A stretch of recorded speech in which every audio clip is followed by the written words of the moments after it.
ये बात है न्यू जर्सी की, जब एक टिकटॉकर को अपने पड़ोसी की हत्या करने के जुर्म में गिरफ्तार कर लिया और हत्या की वजह टिकटॉक पर फेमस होना बताई गई। तो आइए जानते हैं इस अपराध की असली वजह और देखते हैं सोशल मीडिया के डार्क साइड्स का एक जीतता जागता एग्जाम्पल। बने रहें।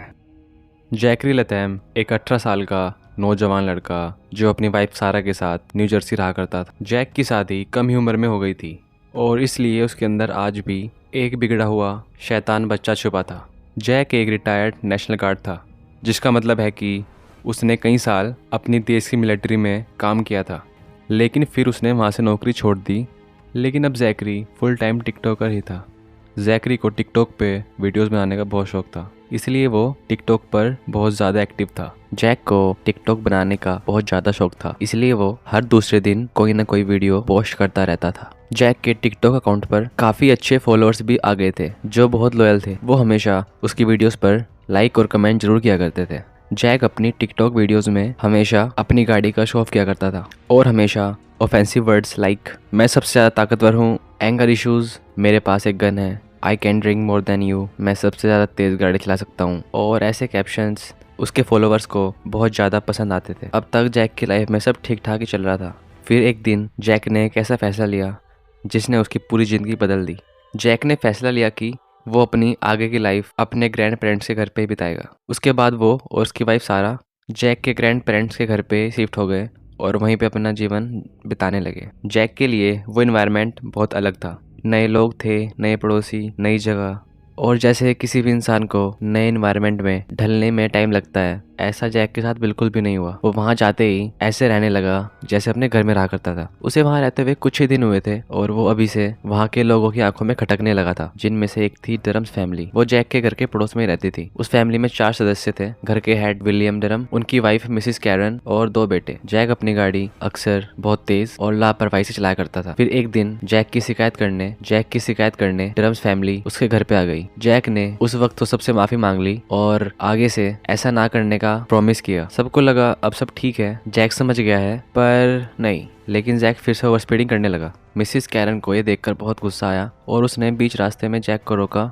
और उसे डांटने लगी, और जैक अपनी माँ की उम्र की औरत से बड़ी बदतमीजी से बात करने लगा। फिर जैक ने अपना फोन निकाला और मिसिस कैरन को रिकॉर्ड करने लगा। जैक मिसिस कैरन को और उल्टा सीधा बोलने के लिए उकसा रहा था। फिर जैक ने घर जाकर उस वीडियो को एडिट किया और अपने टिकटॉक अकाउंट पर पोस्ट कर दिया। जैक ने उस वीडियो के जरिए डरम्स फैमिली की गलत इमेज लोगों के सामने पोर्ट्रे की, जो दिखा रही थी कि कैसे डरम फैमिली जैक को परेशान करती है और हमेशा उसके काम में टांग अड़ाती है। और देखते ही देखते कुछ ही दिनों में वो वीडियो वायरल हो गई। उस पे 3 मिलियन व्यूज आ गए और लोगों ने डरम्स फैमिली के लिए बहुत ही गंदे कमेंट्स किए हुए थे। वो जैक को मोटिवेट करने लग रहे थे कि वो उस फैमिली के साथ और भी बुरा करे। उस वीडियो के बाद जैक के फॉलोअर्स बहुत तेजी से बढ़ने लगे और इसलिए उसने उसके बाद कोई कसर नहीं छोड़ी। जब भी कोई छोटा मोटा आर्गुमेंट होता, वो हमेशा वीडियो शूट करता, उसको एडिट करता और उसे टिकटॉक पर डाल देता।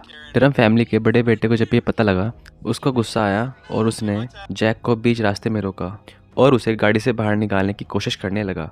जैक ने गाड़ी के दरवाजे लॉक कर लिए और अंदर से चिल्ला के बोला, डूड मेरे पास चाकू भी है। और जैक के टिकटॉक अकाउंट पर एक वीडियो थी जो उसने बाद में जाकर डिलीट कर दी। उसमें उसने एक बंदूक होल्ड कर रखी थी और कैप्शन में लिखा हुआ था, and that's how you control your neighbours. आप लोग सोच रहे होंगे कि अब तक जैक के इतना सब करने के बाद भी डरम फैमिली ने कोई एक्शन क्यों नहीं लिया, पर दरअसल बात ये थी, उस टाइम पैंडमिक चल रहा था तो इसलिए सभी कोर्ट बंद थी और इसलिए पुलिस ने भी इस केस को इतना सीरियस नहीं लिया। और फिर एक दिन 4 मई को चीज़ें और भी भयानक हो गई, जब एक दिन हमेशा की तरह जैक बहुत तेज़ी से गाड़ी चला रहा था और उसी रोड पे ड्रम्स फैमिली का एक 17 साल का बच्चा साइकिल चला रहा था और जैक ने पीछे से आकर उसकी साइकिल में अपनी गाड़ी बिठा दी। उस लड़के को ज़्यादा चोट नहीं लगी, लेकिन ड्रम्स फैमिली का गुस्सा 7वें आसमान पर चला गया और तभी ड्रम्स फैमिली अपनी गाड़ी लेकर घर से निकले और सामने से आ रहे जैक का रास्ता ब्लॉक करके खड़े हो गए। और मिसिस डरम ने अपना फ़ोन निकाला और जैक की वीडियो बनाते हुए कि तुमने उस बच्चे के साथ ऐसा क्यों किया। और तभी अचानक से जैक ने अपनी कोहनी मारकर मिसिस डरम के हाथ से वो फ़ोन नीचे गिरा दिया और अपनी गाड़ी तेज़ी से भगाकर वहाँ से निकल गया। डरम्स फैमिली को जैक का ये बिहेवियर देख के और भी गुस्सा आ गया और चीज़ों को सॉर्ट करने के लिए डरम्स फैमिली ने जैक के घर पे जाने का फैसला किया। और जैसे कोई भी फैमिली नहीं चाहती कि उनकी किसी से दुश्मनी हो, क्योंकि वो दुश्मनी उनके बच्चों पर भी इफेक्ट डाल सकती है, तो इस बात को नजर में रखते हुए डरम्स फैमिली ने फैसला किया कि वो जैक के घर पे जाएंगे और सारी चीज़ों को सॉर्ट करके वापस आएंगे। अब डरम्स फैमिली जैक के घर पे जाने लग रही थी और उन लोगों को जैक की वाइफ सारा ने खिड़की से आते हुए उन्हें देख लिया था। उसने ये बात तुरंत जैक को बताई और जैक ने गुस्से में एक हिटन गन और एक चाकू अपने हाथों में लेकर डरम्स फैमिली की तरफ चल पड़ा और पीछे से उसकी वाइफ सारा सीन अपने फ़ोन में रिकॉर्ड करने लग रही थी। और जैसे ही जैक अपने घर से बाहर निकला, उसे सबसे पहले डरम्स का सबसे बड़ा लड़का दिखा और उसने बिना कुछ सोचे समझे उस लड़के पे गोलियां चलानी शुरू कर दी। और फिर मिस्टर विलियम ने जैक को रोकने के लिए उस पर हमला कर दिया, लेकिन जैक के पास एक चाकू भी था। जैक ने उसी चाकू से विलियम पर हमला बोल दिया। कई बार उस चाकू से विलियम के छाती पर वार किया, जिससे उसकी लंग्स बहुत बुरी तरह पंचर हो गई थी। और लड़ते लड़ते जैक विलियम को अपनी गैरेज की तरफ ले गया, जहाँ उसके और भी दोस्त थे। फिर वहाँ उन्होंने विलियम को जमकर पीटा। हर तरफ खून ही खून था। ज़मीन पर विलियम खून में लथपथ पड़ा हुआ था। फिर जैक ने इमरजेंसी सर्विस को कॉल किया और कहा कि मुझ पर हमला हुआ है, कि 4 लोगों ने हमारे घर में घुसकर हम पर हमला किया है, हर तरफ खून ही खून है, आप जल्द से जल्द हमारे पास आ जाओ। पुलिस वहाँ पर पहुंची। उन्होंने देखा कि मिस्टर विलियम मर चुका है। अब आपको लगेगा कि अब चीज़ें यहीं पर खत्म हो जाएंगी, कि जैक को मिस्टर विलियम के मर्डर के जुर्म में सज़ा मिल जाएगी और वो सारी चीज़ें जो उसने ड्रम्स फैमिली के साथ की थी उन सब की सज़ा उसे मिल जाएगी और फाइनली ड्रम्स फैमिली को जैक से छुटकारा मिल जाएगा। लेकिन इसी का ठीक उल्टा हुआ। मिसिस ड्रम और उसके दोनों बच्चों को दूसरों की प्रॉपर्टी में बिना पूछे घुसकर उन पर हमले करने के जुर्म में उन्हें गिरफ्तार कर लिया। और दूसरी तरफ जैकरी लथैम को सिर्फ मैनस्लॉटर यानी कि सेल्फ डिफेंस में की गई हत्या का टैग लगाकर ग्रीन चिट दे दी। और फिर जैक ने कोर्ट में ये भी कह दिया कि उसने एक चाकू और एक stun gun as a backup अपने पास रखी, क्योंकि उसे नहीं पता था कि ड्रम फैमिली उसके साथ क्या करने आई है। और इसके बाद ये केस पूरी तरह जैक के फेवर में चला गया। लेकिन फिर जून 2020 में इस केस ने एक मैसिव टर्न लिया, जब ड्रम फैमिली के लॉयर ने कैम्बरलैंड के काउंटी प्रोसिक्यूटर जेनिफर वेब को एक लेटर लिखकर भेज दिया, जिसमें उन्होंने क्लेम किया कि जैक की वाइफ सारा ने उस झगड़े की वीडियो इसलिए बनाई ताकि वो उसको शूट करके अपने टिकटॉक अकाउंट पर डाल सके, क्योंकि उन्हें पता था कि इस तरह की वीडियोस उनके टिकटॉक पर बहुत ज़्यादा वायरल जाती हैं और उन्होंने पहले भी कई बार ऐसा कर रखा है। तो इसलिए जैक के ऊपर से मैनस्लॉटर का चार्ज हटाकर एक मर्डर के चार्ज में सख्त से सख्त सजा मिलनी चाहिए। और उन्होंने उस लेटर में ये भी लिखा कि जब उन्होंने डरम्स फैमिली को उनकी प्रॉपर्टी में घुसते हुए देख ही लिया था तो उन्होंने घर लॉक करके पुलिस को फोन क्यों नहीं किया, वो खुद चाकू और एक बंदूक लेके बाहर क्यों निकल आए। जब उन्हें पता नहीं था कि डरम्स फैमिली उनके साथ क्या करने आई है तो उन्होंने गेट लॉक करके पुलिस का आने का इंतजार क्यों नहीं किया, हाथ में बंदूक और एक चाकू लेकर बाहर क्यों निकल आए। लेकिन उन्होंने ऐसा नहीं किया क्योंकि उनका इंटेंशन एकदम क्लियर था, डरम्स फैमिली को रिकॉर्ड करो और उन्हें गलत पोर्ट्रे करते हुए टिकटॉक पे पोस्ट कर दो, जिससे उन्हें लोगों की सिंपैथी, लाइक्स, फेम, पैसा और लोगों की सिंपैथी और पैसा ले लो। डरम्स फैमिली के मुताबिक जैकरी का मकसद सिर्फ एक ही था, उनकी वीडियो शूट करना और टिकटॉक पे डालना, जिससे उन्हें फेम मिल सके और पैसा मिल सके। डरम्स फैमिली के मुताबिक जैक उन्हें कुछ उल्टा सीधा बोलने पर मजबूर करता था ताकि वो आर्गुमेंट वो अपने फोन में शूट कर सके और टिकटॉक पे डाल सके, क्योंकि टिकटॉक पर वो वीडियोस बहुत वायरल जाते थे और लोग उन्हें काफी पसंद करते थे, जिससे जैकरी को और ज्यादा मोटिवेशन मिल रहा था और वो धीरे धीरे और भी ज्यादा बुरा बर्ताव कर रहा था ताकि डरम्स फैमिली कुछ रिएक्ट कर सके और वो उन्हें शूट करे और टिकटॉक पर डाले। सिंपल। डरम्स ने जैक के ऊपर ये इल्जाम लगाया कि जैक इंटेंशनली ऐसी सिचुएशन क्रिएट करता जिसमें डरम्स जैक पर भड़के ताकि वो उन्हें शूट कर सके और टिकटॉक पर डाल सके। पर ये सब करने से कुछ भी फर्क नहीं पड़ा। विक्टिम की पत्नी कैथरीन और उसके दोनों बच्चों को दूसरों की प्रॉपर्टी में बिना पूछे घुसकर उन पर हमला करने के जुर्म में सजा सुना दी और दूसरी तरफ जैक के ऊपर सिर्फ एग्रीवेटेड मैनस्लॉटर के चार्जेस लगाकर छोड़ दिया। जैक अभी ट्रायल पीरियड में ही था, लेकिन फिर भी उसे दूसरे देश फ्लोरिडा जाने की अनुमति दे दी।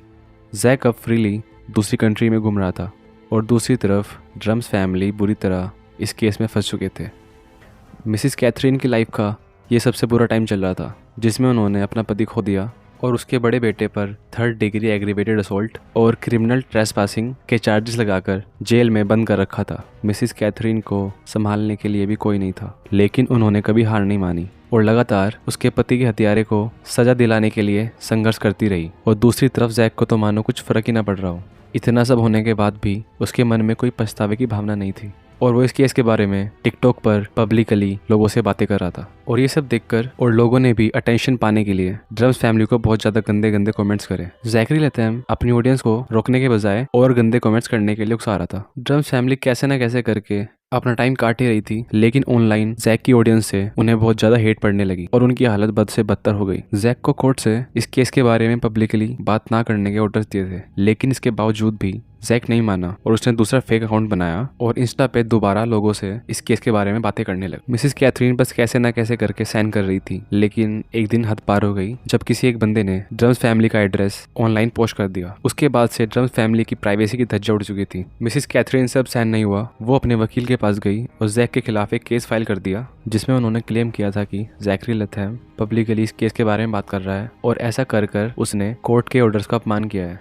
तो इसके लिए एटलीस्ट उसकी फ्रीडम तो ले लेनी चाहिए। लेकिन इससे पहले कोर्ट जैक के खिलाफ अपना कोई फैसला सुनाती, तभी एक खबर आती है कि जैक फ्लोरिडा में अरेस्ट हो चुका है। जैक के ऊपर बंदूक दिखाकर डराने धमकाने के चार्जेस लगे थे। ये बात है दिसंबर 2020 की, जब एक दिन रात के समय फ्लोरिडा इंटरनेशनल एयरपोर्ट के पास एक आदमी अपनी बाइक से जा रहा था और तभी अचानक पीछे से एक गाड़ी वाले ने उसे टक्कर मारने की कोशिश करी। वो जैसे तैसे बचा और जिस आदमी ने उसे टक्कर मारने की कोशिश करी वो और कोई नहीं, जैक ही था। जैक ने उसके बाद फिर उस आदमी को अपनी बंदूक दिखाकर डराया और फिर वहां से चला गया। उस आदमी ने तुरंत पुलिस वालों को कॉल किया और पुलिस भी पास में ही पेट्रोलिंग कर रही थी। इस वजह से जैक को उन्होंने रास्ते में ही पकड़ लिया। जैक को रोकने के बाद पुलिस वालों ने उसकी गाड़ी की तलाशी ली तो उन्हें मिला एक हथियार जो कि AK-47 जैसे दिख रही थी। उन कोप्स ने उसे तभी गिरफ्तार कर लिया और जैसे ही ये बात न्यू जर्सी की कोर्ट को पता चली, जैकरी लथैम उनकी नजरों में और ज्यादा गिर चुका था क्योंकि जैक के ऊपर पहले भी बहुत कंप्लेन आई हुई थी। तो इन सबको नजर मध्य रखते हुए और फिर फाइनली कोर्ट ने जैक को सजा सुना दी और उसे जेल में बंद कर दिया। जैक के ऊपर मिसबिहेव, मैनस्लॉटर, बंदूक दिखाकर डराने और अपने पास बंदूक रखने के जुर्म में अरेस्ट करा और फाइनली ड्रम्स फैमिली को इंसाफ मिला। अब जाकर मिसिस कैथरीन को थोड़ा सुकून मिला।